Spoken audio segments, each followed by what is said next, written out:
Tonight on PWCI this week, we are going to do another news and opinion episode. We'll call this edition the Crimey Countdown. It was time to do another one, especially since almost the entire pro wrestling scene is shut down at this time, apart from the empty arena events put on by World Wrestling Entertainment and All Elite Wrestling. And how appropriate, as we're counting down the days and hours we're forced to stay home.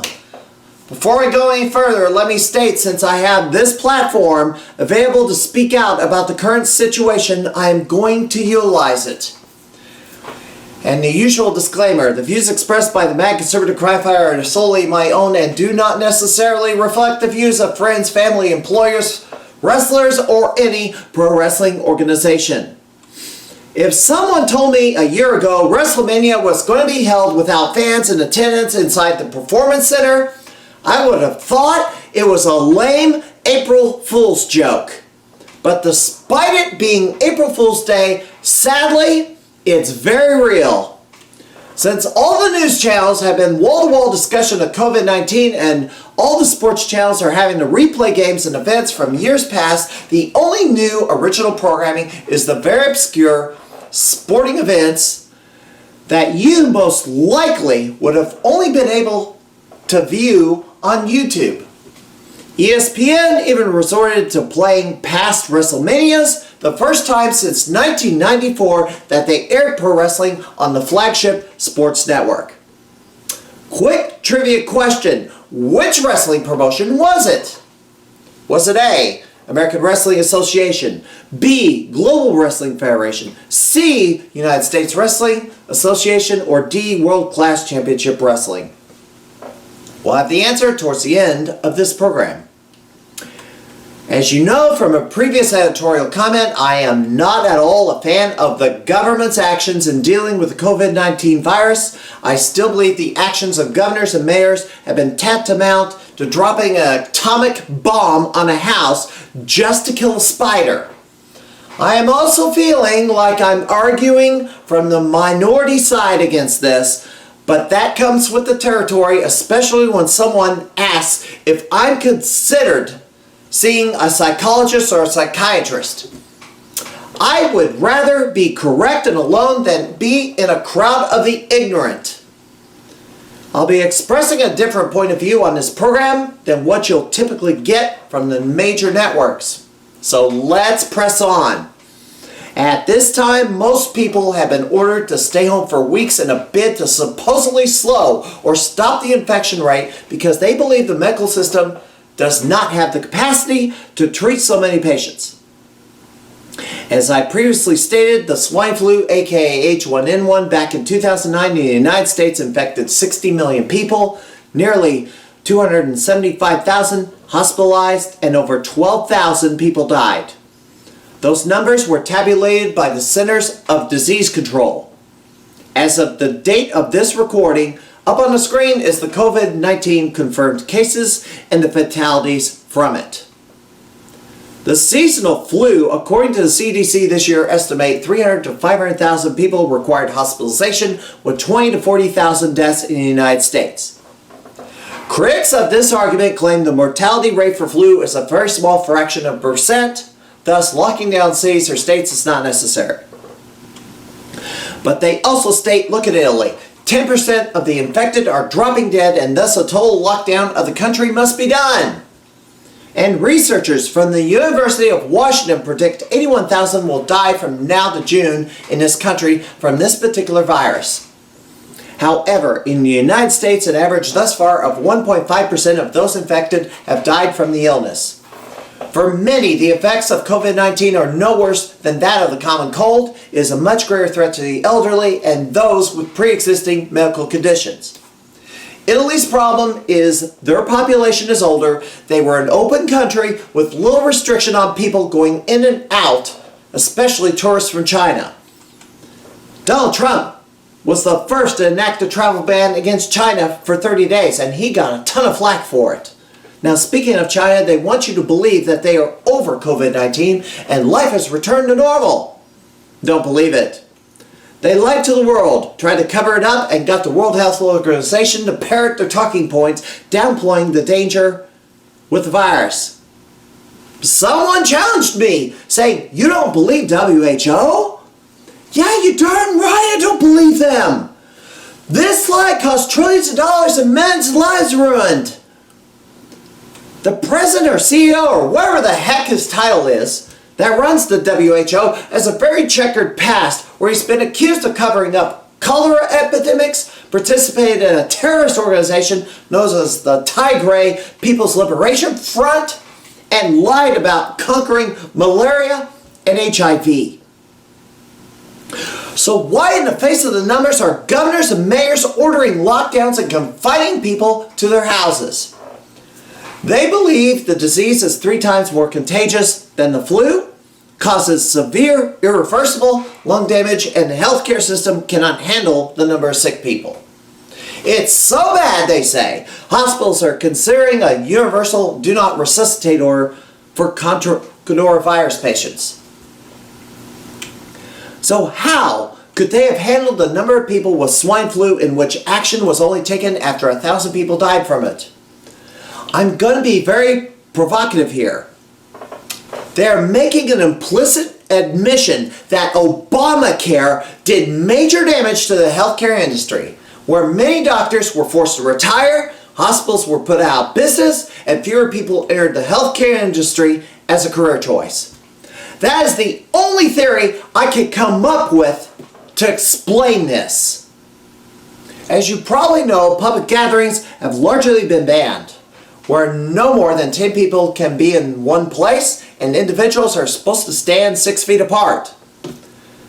There's a particular term that's been used ad nauseum, and Game Changer Wrestling held a match that grossly breached verisimilitude, mocking it. Event calendars from mid-March to mid-April were wiped out. The remainder of school years and graduations were canceled.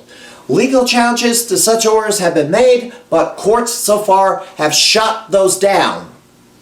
Originally, the shelter-in-place order is supposed to expire on April the 7th in Illinois. However, Governor Pritzker has floated extending it additional weeks.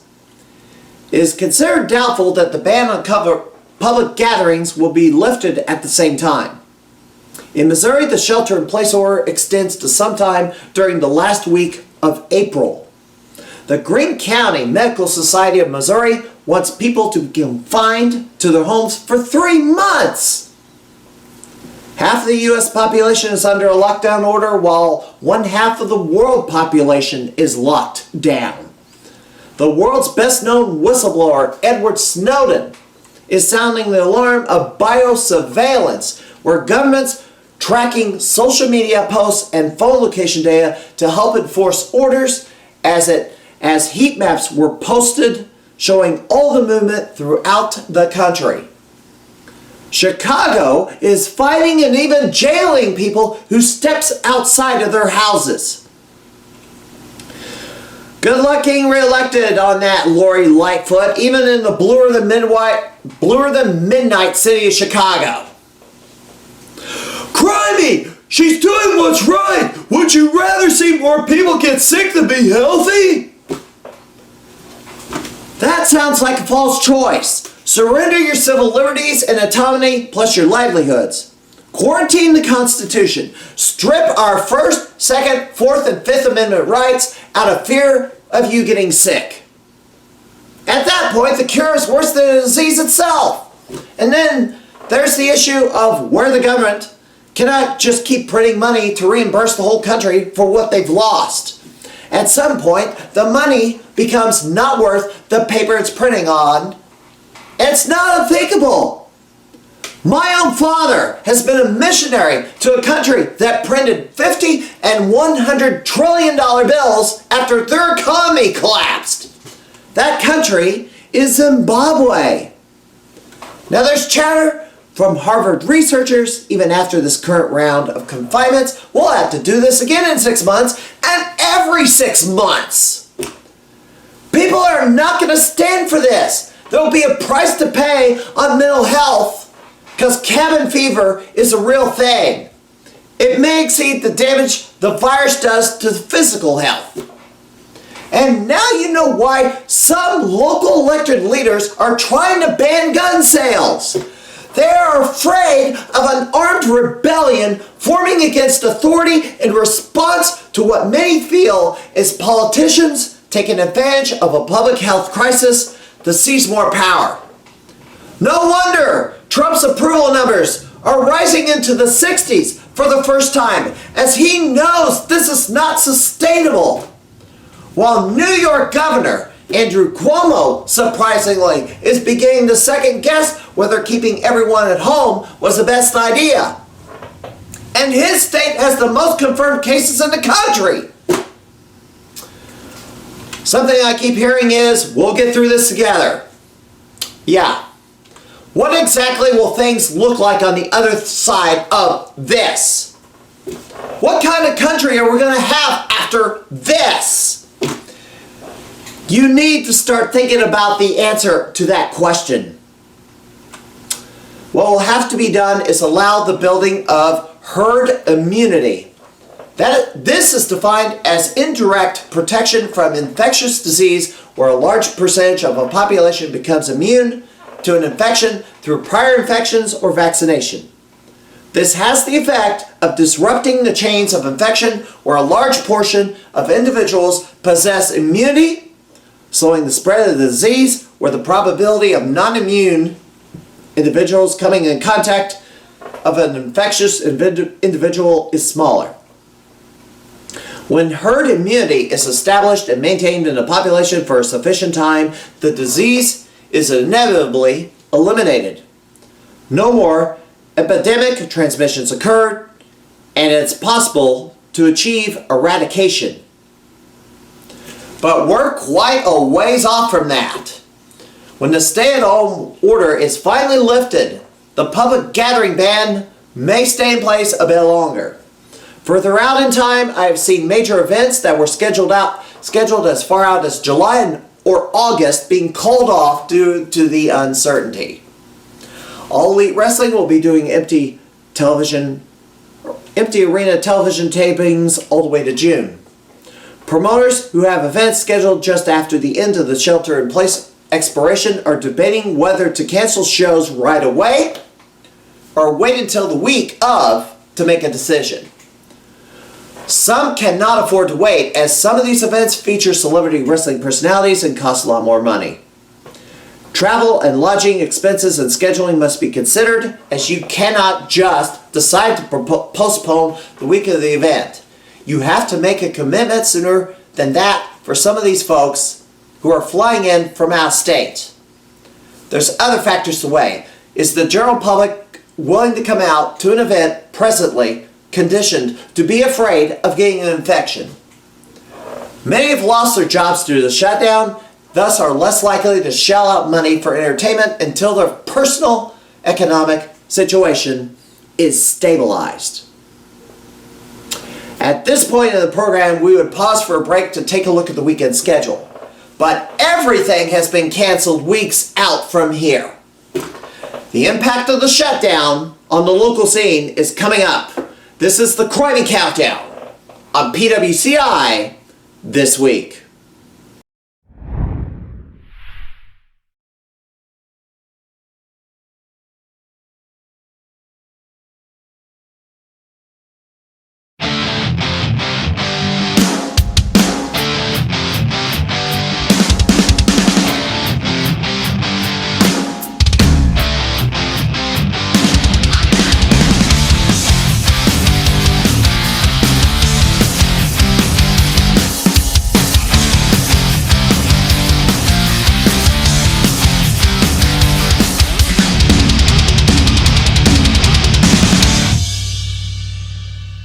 As drivers, we make a million little choices each and every time we get behind the wheel. Choices like distracted driving, DUI, speeding, and no seatbelt are proven killers. But there's another threat lurking on your roadways that you need to consider. It's the choice by drivers to ignore the move-over law. This lethal choice has led to the death of first responders from all over the state.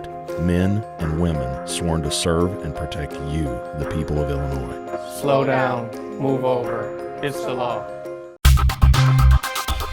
Are you a fair or festival organizer? If you're thinking of adding pro wrestling to your event, it takes more than just a $5,000 ring. It takes credible talent with years of training, skill, and experience. It takes quality production values. It takes credible promoters with knowledge of the independent scene, the resources to set up entertaining cards, and how to get fans in the door. Bring in just anyone without vetting their credentials, you could wind up with an embarrassing disaster. The so-called talent may have no training, no ring gear, aren't family friendly, and some may even have a lengthy rap sheet. If you want live professional wrestling at your fair festival, don't get burned. Check their credentials before you book. A public service announcement from the St. Louis wrestling community. Visit our website, stlwrestling.livejournal.com.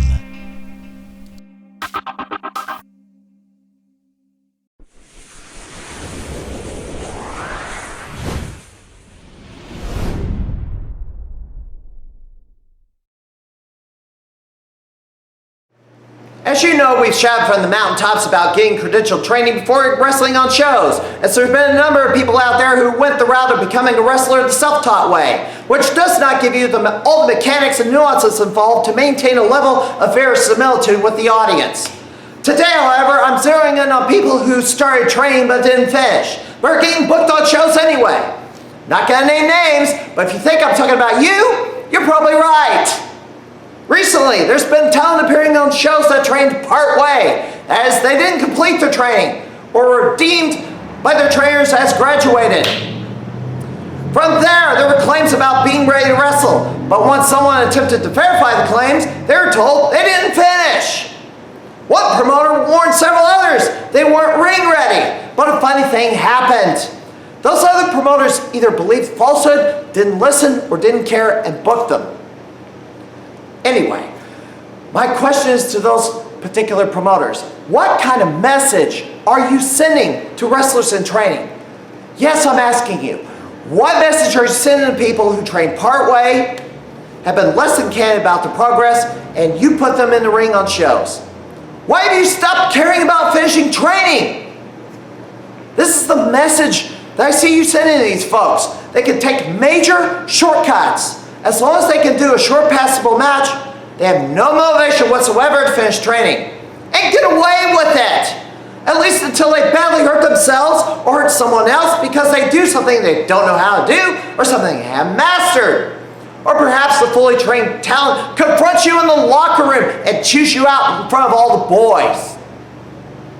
It's a bad message to send, and you know better than this. If finishing training doesn't matter anymore to you, then show me how much doesn't matter by booking the entire Cottage Hills roster for your next show and dump everyone who's busted their tails on finishing their training, made names for themselves, and thrived on the independent scene that makes up your roster now. I dare you!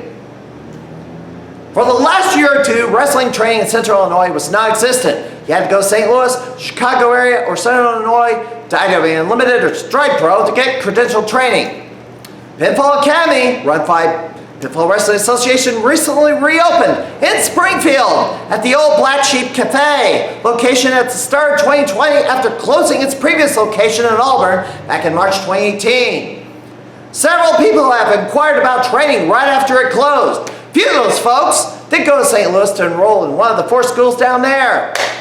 Now that Pinfall Academy has reopened, getting people in who said they wanted to train has proven to be a challenge. Reasons vary as to why they suddenly changed their minds. It is a bit curious.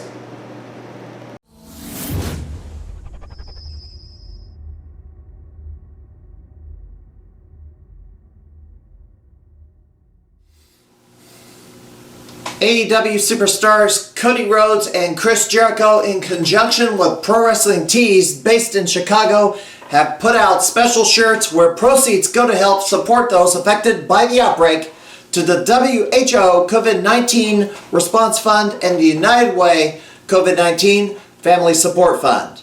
You can head over to ProWrestlingTees.com to order those shirts.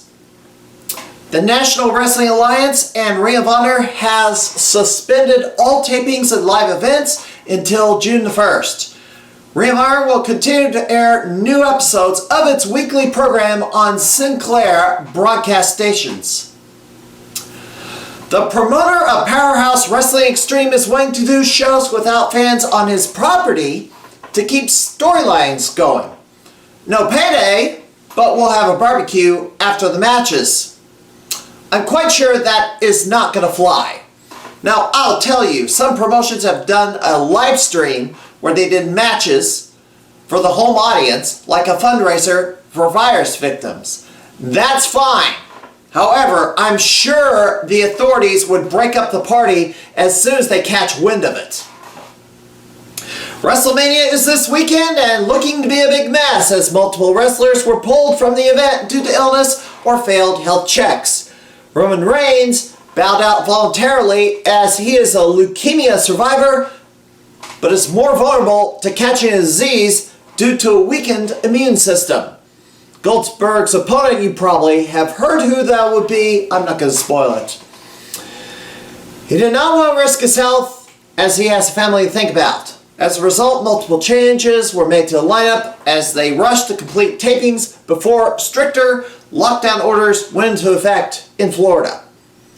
Given the matches were taped a week in advance, they have plenty of time to sort out the content and actually redo matches that sucked. For the independent organizations that were supposed to do events during that weekend suffered the brunt of the cancellation blow. Game Changer Wrestling put in $100,000 on organizing a collective of events over 3 days. The promoter states 5 years of work were wiped out. The owner of HighSpots.com organized WrestleCon featuring a roster of 200 guests to the cost of $350,000. Area promotions, Zero One Supreme, Zawa, and Glory Pro were supposed to have their own events down in Tampa. Zero One Supreme also just announced their Decatur Civic Center event for May 2nd has been postponed. Now, concerning the local independent scene is going to look very different than before the shutdown, depending on how long the large gathering ban is in effect. If this is lifted when the stay-at-home order is lifted during April, things may get back in order by summer. However, if the restrictions on large gatherings stays in place for months, some promotions may not return. I brought up Federation Sprawl in the past. Since the beginning of the year, several new promotions have popped up, mostly in Northern Illinois. The older promotions, who still have to pay expenses when they are not running events, is a drain on resources. If a promoter's regular employment goes away, that makes it even more difficult. Danny Daniels, who is the promoter of All American Wrestling in Chicago, spoke out about the hardship recently where it was the first time in 15 years they have ever had to cancel an event.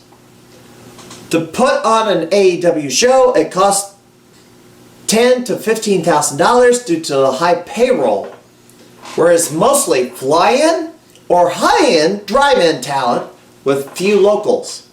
It is not feasible for them to do an empty arena event and live stream it. They are, however, giving away 1 month of AEW on demand for fans to check out their product in the meantime.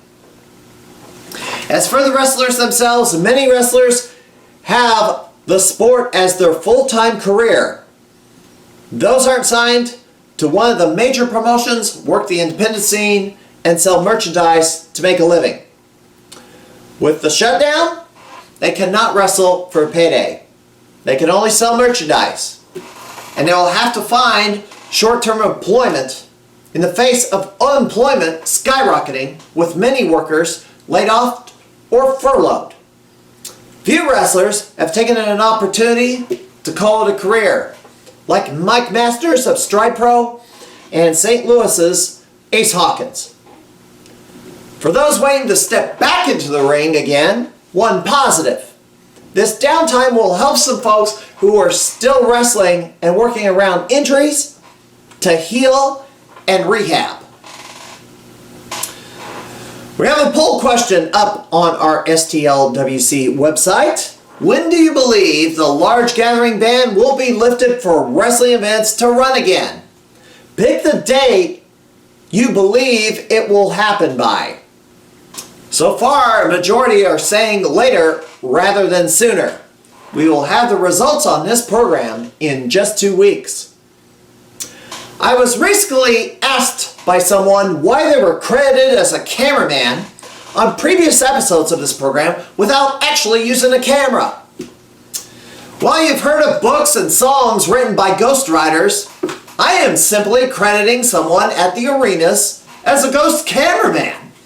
And that's been a running joke throughout the length of this series and its predecessor, the MBS TV. Now, early on in the program, we asked when ESPN last aired pro wrestling on the flagship sports network back in 1994, before they aired a past WrestleMania, which promotion was it?